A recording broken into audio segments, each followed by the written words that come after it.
Welcome to the online class of Professor K.Paul, HOD, University Department of English, BRABU University, Muzaffarpur. Today, dear students of PhD coursework, good evening, and this is a very nice evening today, and we have lots to do with some kind of greenery, eco-criticism, and critical theory. Today's topic is eco-criticism and critical theory.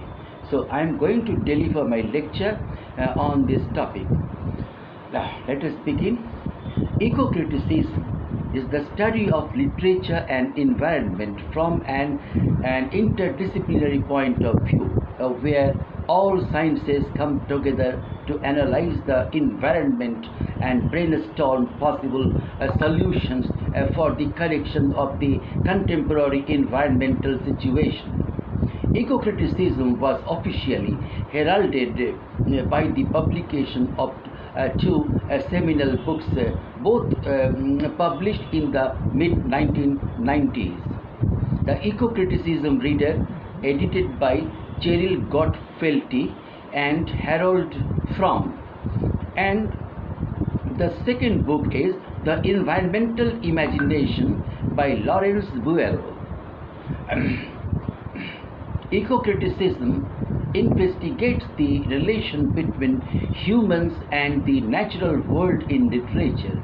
It deals with how environmental issues, cultural issues concerning the environment, and attitudes towards nature are presented and analyzed. One of the main goals in eco-criticism is to study how individuals in society behave and react in relation to nature and ecological aspects. This form of criticism, please put your sound off. The form of criticism has gained a lot of attention during recent years due to higher social emphasis on environmental destruction and increased technology. It is hence a fresh way of analyzing and interpreting literary texts, which brings new dimensions to the field of literary and theoretical studies. Eco-criticism is an intentionally broad approach that is known by a number of other designations, including green cultural studies, eco-poetics, and environmental literary criticism. Western thought has often held a more or less utilitarian attitude to nature. Nature is for serving human needs. However, after the 18th century, there emerged many voices that demanded revaluation of the relationship between man and environment and man's view of nature. Ernst, a Norwegian philosopher, developed the notion of deep ecology, which emphasizes the basic interconnectedness and of all life forms and natural features and presents a symbiotic and holistic worldview rather than an anthropocentric one. Earlier theories in literary and cultural studies focused on issue of class, race, gender, region, and criteria, and subjects of critical analysis. The late 20th century has woken up to new threat: ecological disaster. The most important environmental problems that humankind faces as a whole are nuclear war, depletion of valuable natural resources, population explosion, proliferation of exploitative technologies, conquest of space preliminary to using it as a garbage dump, pollution, extinction of a species, though not human problem, though not a human problem among others. In such context, literary and cultural theory has begun to address the issue as a part of academic discourse. Numerous green movements have sprung up all over the world, and some have even gained representations in the governments. Large-scale debates over dumping, North versus South environmentalism, the necessary differences between the environmentalism of the developed and technologically advanced richer nations, the North, and the poorer subsistence environmentalism of the developing of third world, the South. Donald Worster's Nature's Economy, published in 1977, became a textbook for the study of ecological thought down the ages. The historian Arnold Toynbee recorded the effect of human civilization upon the land and nature in his monumental Mankind and Mother Earth, published in 1976. Environmental issues and landscape use were also the concern of the Annals school of historians, especially Braudel and Febvre. The work of environmental historians has been path-breaking too. Richard Grove et al.'s Massive Nature and the Orient, published in 1998.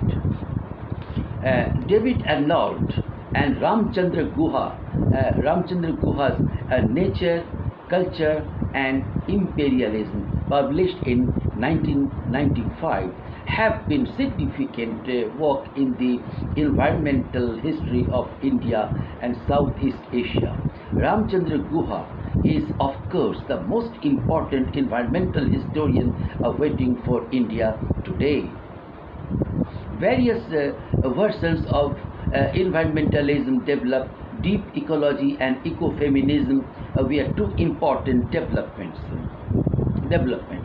These new ideas question the notion of development and modernity, and argued that all Western notions in science, philosophy, politics were anthropocentric, human-centered, and androcentric, male-centered. Medical science with its animal testing, the cosmetic and fashion industry all came in for scrutiny from environmentalists. Deep ecology, for instance, stressed on a biocentric view, as seen in the name of the environmentalist group, Earth First.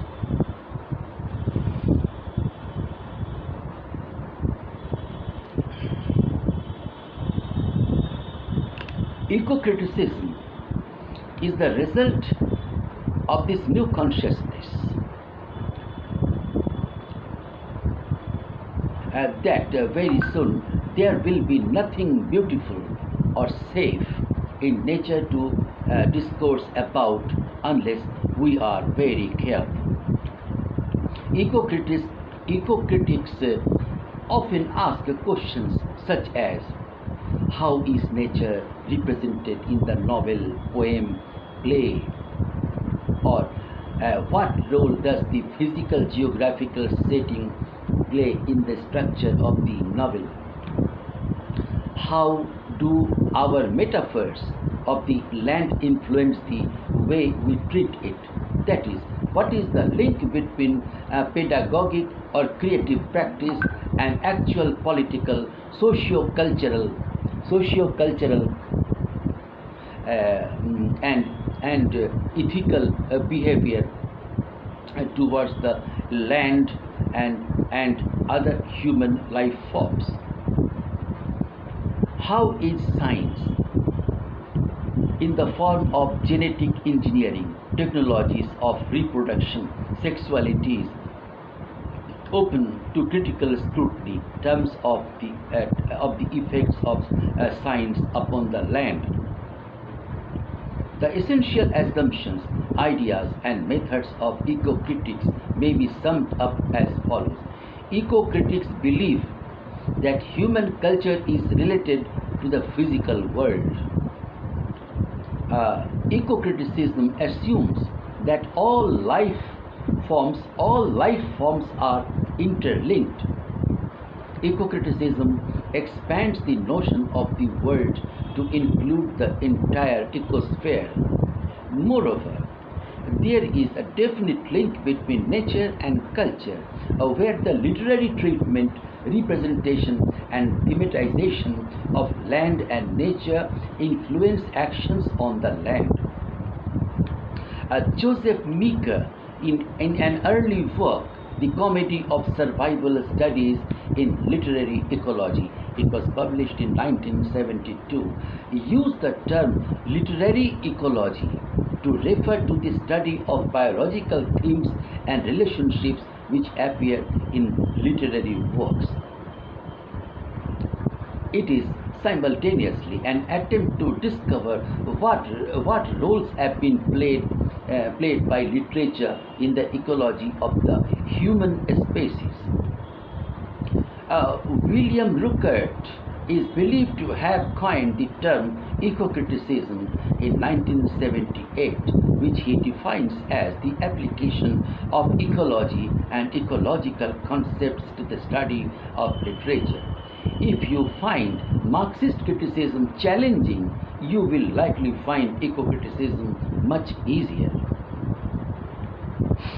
Ecocriticism first became a major theoretical movement in the 1990s. It seeks to relate literature to the natural environment with the hope that we can take action against climate change and the destruction of natural habitats. Ecocriticism thus has a strong ethical aspect, as the reader of literature should ideally inspire political activism and real change. Conversely, practical action must be driven and directed by sound ecological theory, and here too the study of literature can help. Ecocritics believe that we also have to investigate the concept of nature itself.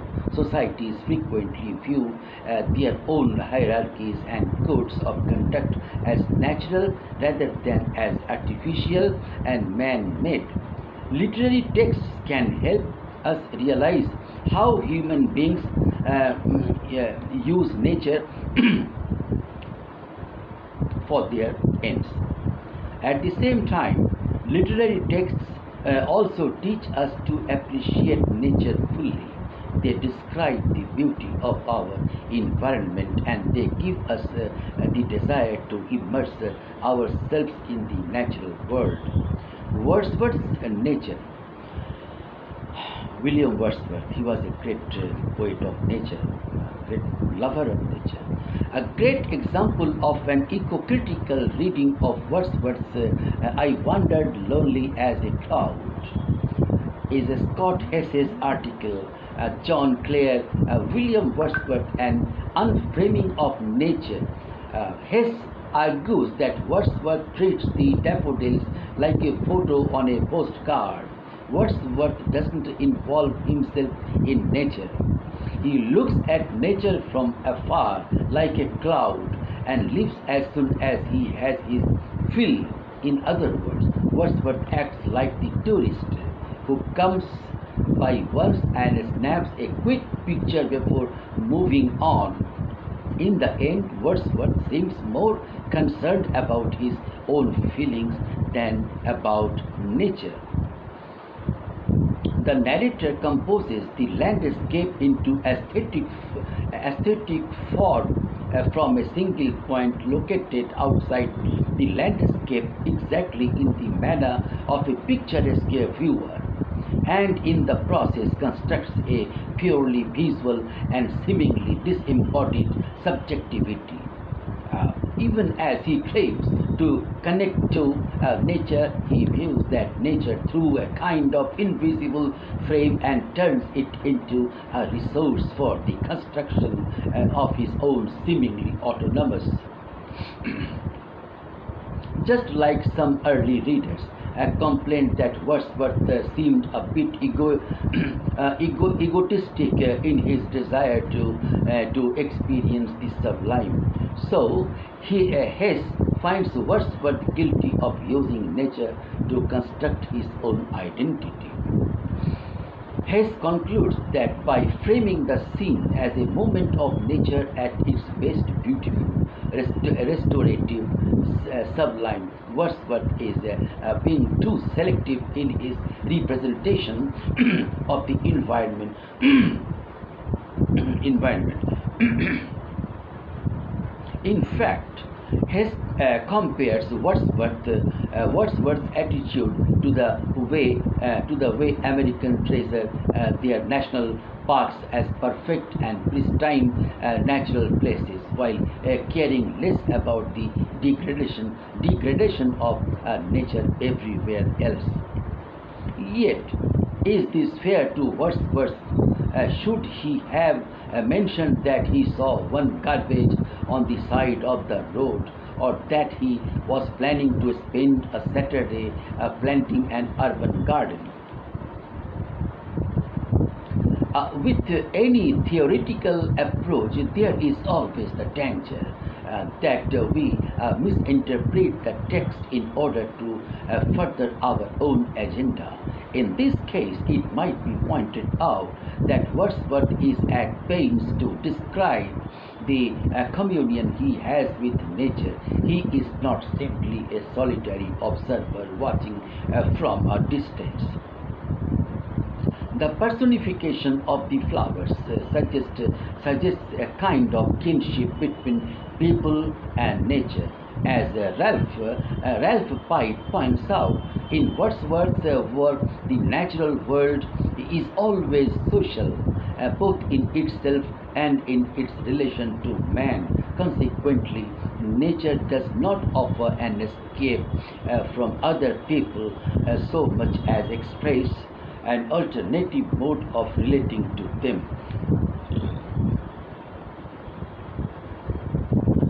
From this perspective, Wordsworth sees nature as a teacher, a friend, and a mirror of what it means to be human, and yet he also respects nature's independence, the distance and difference between humans and their environment. It is not easy to tell which view is correct. Is Wordsworth selfish or not? Even if we can't offer a definitive answer, the ecocritical perspective sampled here demonstrates that Wordsworth's poem is more relevant than ever. Now, ecocriticism and narrative poetry, what is the symbolism? To appreciate the turn towards a narrative theory within ecocriticism and the relevance of this development to English studies, it helps to survey the evolution of the ecocritical scholarship. While what counts as ecocriticism remains open to discussion, ecocritics still frequently invoke some or all of Cheryl Glotfeld's pioneering statement in the Ecocriticism Reader, published in 1996, and that simply put, ecocriticism is the study of the relation between literature and the physical environment, just as feminist criticism examines language and literature from a gender-conscious perspective, and Marxist criticism brings an awareness of modes of production and economic class to its reading of texts. Ecocriticism takes an earth-centered approach to literary studies. Strategically capacious, the initial framing of eco-criticism's scope does more to propose a field of inquiry than a set of tools for working in that field. Critics from within and without have sometimes bemoaned this breadth, latching onto phrases such as Lawrence Buell's that eco-criticism lacks the kind of paradigm-defining statement that, for example, Edward Said's Orientalism, published in 1978, supplied for the colonial discourse studies. Yet, as its wide citation would suggest, Gladfeld's definition may explain why eco-criticism has fostered various projects without a single voice to direct scholarship. There are more seats at the table for those interested in joining a scholarly conversation. Likewise, eco-criticism's object of study has proved more dynamic than static. In his 2005 articulation of eco-criticism's genealogy, Buell inaugurated a wave metaphor for charting the field's expanding purview across a number of related but distinct axes. In brief, it suggests a starting point in American nature writing with criticism geared toward conservation. A second wave of more diverse texts appeared with more attention to urban environments and social justice scholarship, and a third wave that pays greater attention to post-colonial critique and more sustained attention to issues of theory. As different critical interests found their entry points, the bibliographies of eco-criticism open to new genres, more diverse voices within and across national frameworks and different environmental issues. One result of this is that although eco-criticism remains heavily invested in North America and other Anglophone writers, the Association for the Study of Literature and Environment, ASLE, this is a great abbreviation, good abbreviation for literature, it is important. ASLE, full association, A for association, and S for the study of literature and environment. The main eco-critical professional organization also has one of the widest global networks of any literary field of study. The web metaphor has had its critics for some time in their introduction to post-colonial ecologies. Elizabeth D. Luffrey and George Handley vigorously query the genealogical narratives ecocentrics rehearse, noting that eco-criticism is particularly vulnerable to naturalizing dominant forms of environmental discourse, particularly those that do not fundamentally engage with questions of difference, power, and privilege. The web metaphor may be foundering altogether as new sets of issues attract scholars whose bibliographies no longer rely on the eco-critical studies it organizes. Topics such as the Anthropocene, the idea that humanity now lives in a new geological epoch defined by the carbon-burning activities of humans. Materiality and animal studies are grafting eco-critical concerns to broader cultural and sometimes scientific studies. Ecocriticism today appears more like a banyan tree that a series of waves branches extend to form alternative yet interconnected trunks. The issues exploration of ecocriticisms turn towards narrative theory, then likewise presents a new branch that may find its own ground from which to contribute to the whole.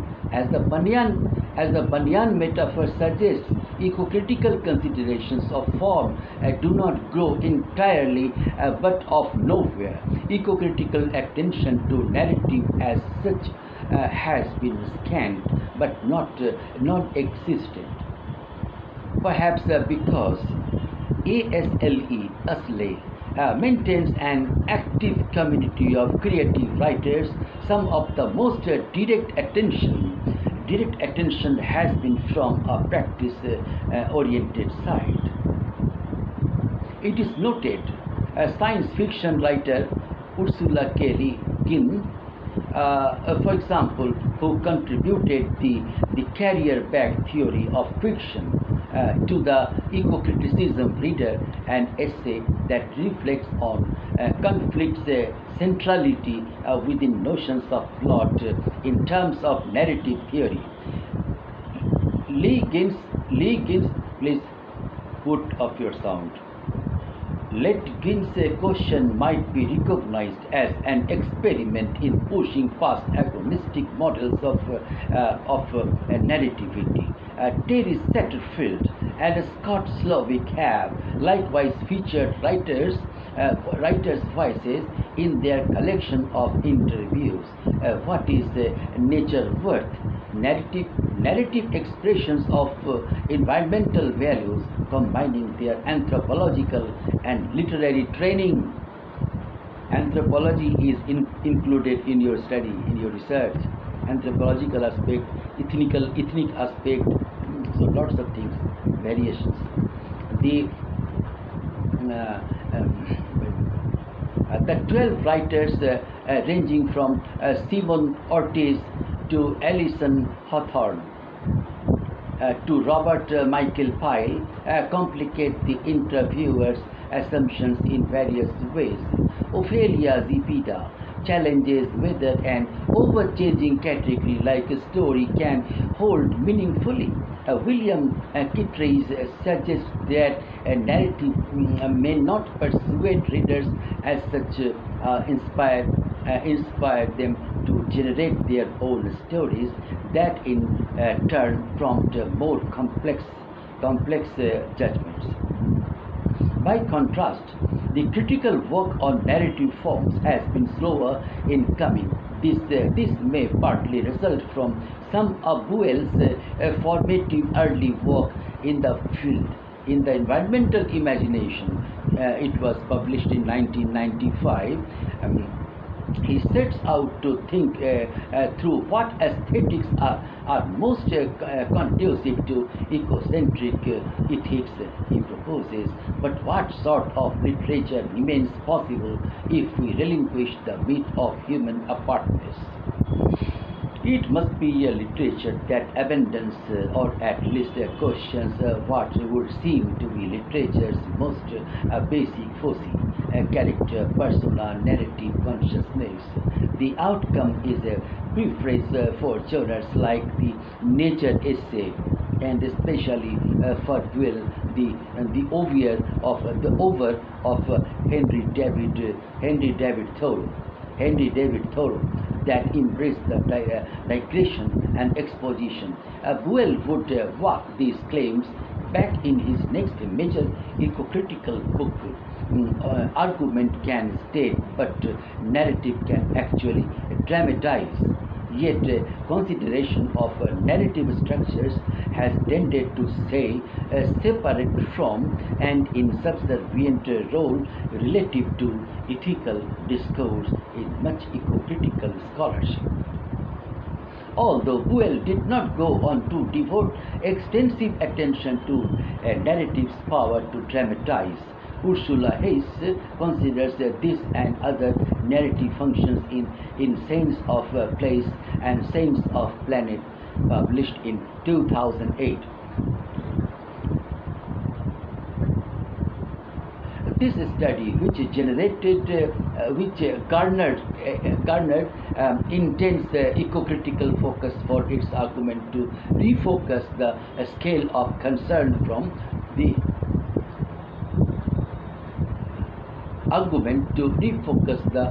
scale of. Who is making this sound? Where from the sound coming? Put off your switch.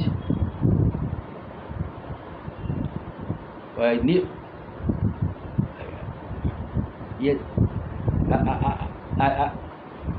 Okay, I will talk later. I am just in the midway of my lecture. Here all recording systems are on. Just a minute.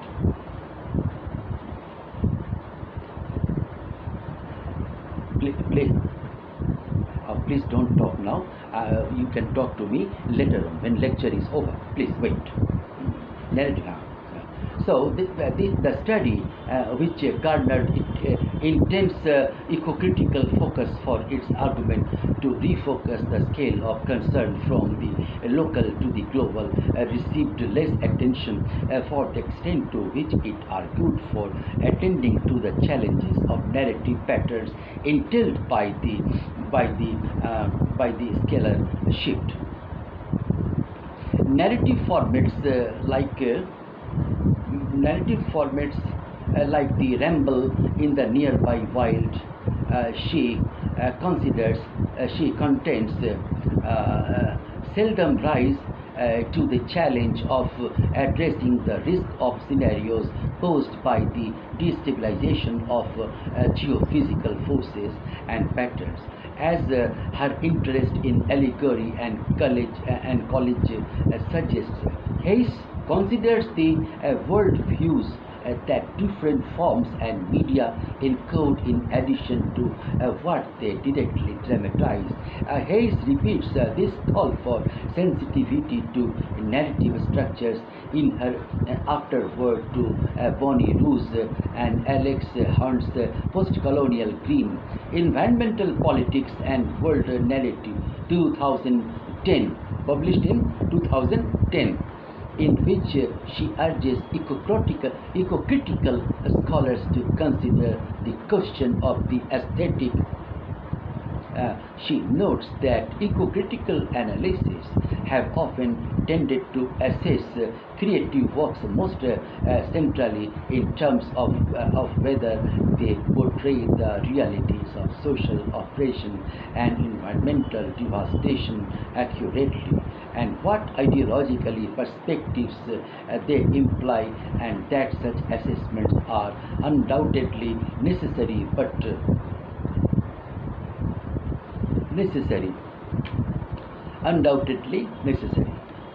she also states bluntly that if factual accuracy, interesting political analysis, or wide public appeal is what we look for, there are better and more straightforward places to find them than novels and poems. Her primary interest thus lies in the aesthetic transformation of the real, which she reminds the readers has a particular potential for reshaping the individual and collective eco-social imaginary. Nancy Sterling shares with Hayes the interest in what forms and media do in her biocultural work that brings together evolutionary history and cognitive science to bear on questions of literary theory. She admirably explains the misguidedness of much ecocriticism that tries to find the genre or from that will palliate the soul to culminate in an environmentally friendly perspective. Instead, she explains the interest of narrative as an agentive force, writing that integrating the actions and purposes of human groups within their prescribed domain. A narrative brings into a relation and coordinates sequence, casuality, a physical place, a knowledge of interaction with human others and self-concept. Hayes and Sterling might both query the final stress on accuracy, but the type of ecocritical scholarship that the essays in this reflects share with eco-poetics the attempt to move past whatever remains of the eco-critical discomfort with language and aesthetics. That Scott Knickerbocker identifies in his framing of eco-poetics. In this sense, one way to think about an eco-criticism attentive to narrative forms may be as an eco-poetics of narrative. Other scholars are explicit about their pairing of eco-criticism and narrative theory. In his groundbreaking 2013 essay, Natural Environments in Narrative Contexts, cross-pollinating eco-criticism and narrative theory, Marco Leti-Mikey argues that tools developed by scholars of narrative have great eco-critical significance as they can use to explore how cultural practices pertain to the natural ecologies and with which they are interwoven of a special interest to Leti-Mikey's are two key questions. Erin James similarly makes a case for the eco-critical relevance of narratological concepts and lexicon in the story world accord, eco-criticism and post-colonial narratives, published in 2015. James joins the two modes of reading in what she calls eco-narratology, or the pairing of eco-criticism's interest in the relationship between literature and the physical environment, with narratology's focus on the literary structure and devices by which writers compose narratives.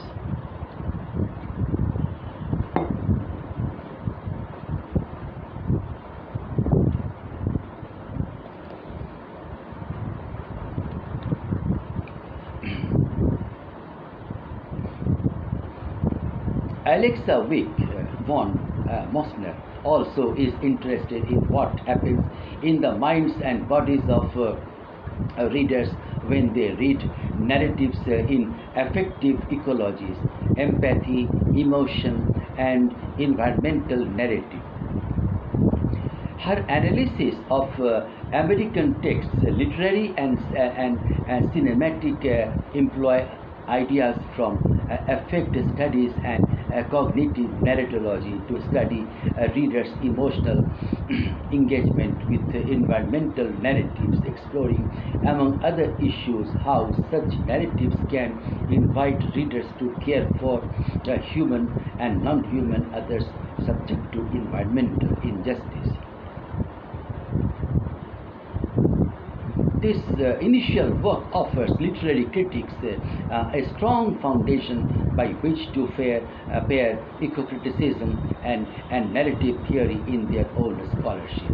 It makes clear that narrative theory, though its vocabulary can sometimes seem burdensome, can equip eco-critics to articulate in new ways how environmental attitudes got conveyed. New scholarship might push this project even further.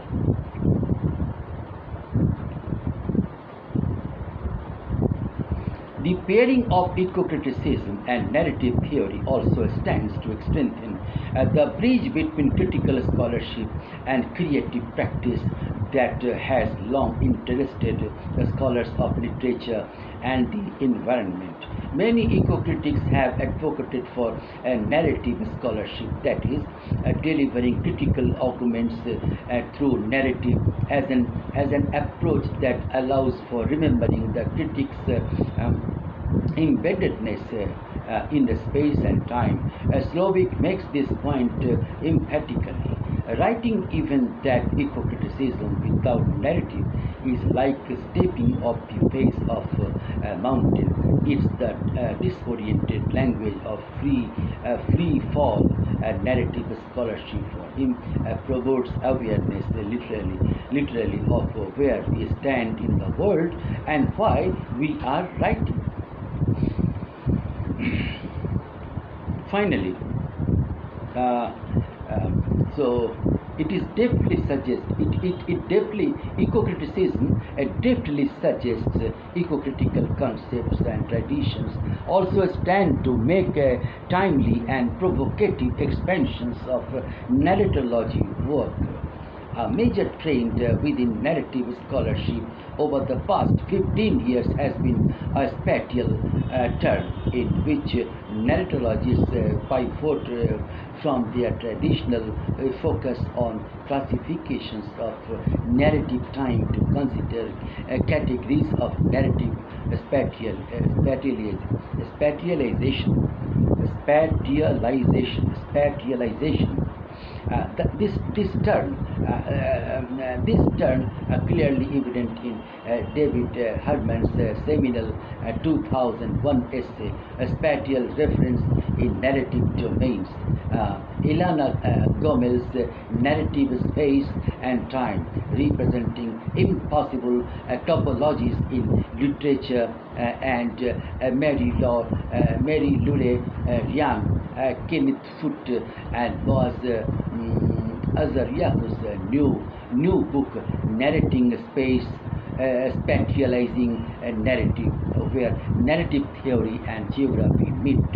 How has such to gain from rich eco-critical considerations of the differences between place and space. Eco-critics habitually bring attention to specific places as well as non-places to think about how various ethical relationships to settings adhere, which can factor in a strand of narrative ethics to these studies. This is especially salient because various eco-critics have explored ways that writers known for their attention to place and space derive their intimate knowledge. These include types of movements such as walking, but also storytelling itself, raising questions about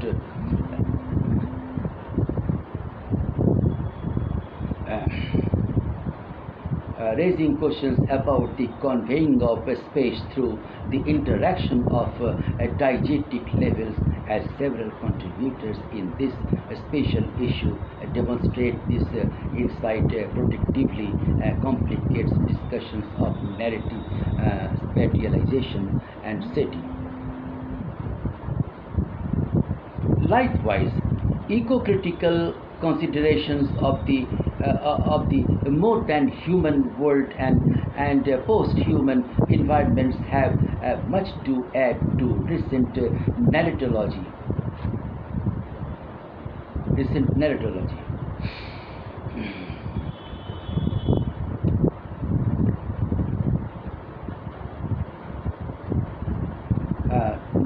Narratological analysis of representations of the non-human in narratives.